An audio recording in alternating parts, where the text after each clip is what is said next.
Let's begin with the lesson. Come to the subtopic 7, back to basics. So here it is saying that what how are the inscriptions deciphered? Deciphered means whatever have been written in the inscriptions, whatever has been carved out in the stones or in the copper plates, how they are read by the archaeologist, how they are understood by the archaeologist, that what is their meaning. So it is saying, like, you can see a stone pillar over here, and over here some carving is done, means they try to write something on this stone, and this is known as inscription. So stone pillars where the carvings are done, they are known as inscriptions. Or on the wet mud clay, they carve on the wet mud clay, and then they keep it keep it underneath the sun to make it hard. So this is inscription, and some letters are carved out, and they are giving some message.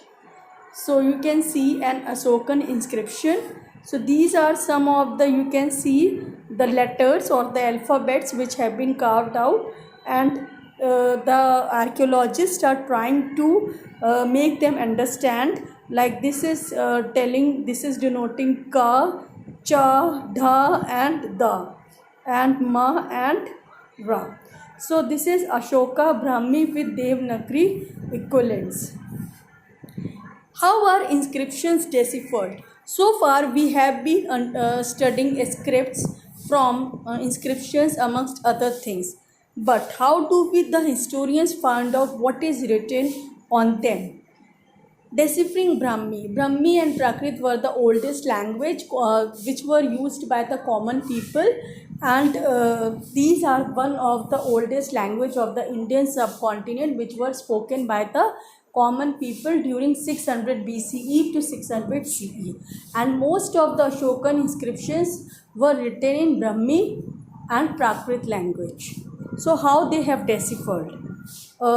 Most scripts used to write modern Indian languages are derived from Brahmi, the script used in most Ashokan inscriptions. From the late 18th century, European scholars added by Indian Pandits worked backward from contemporary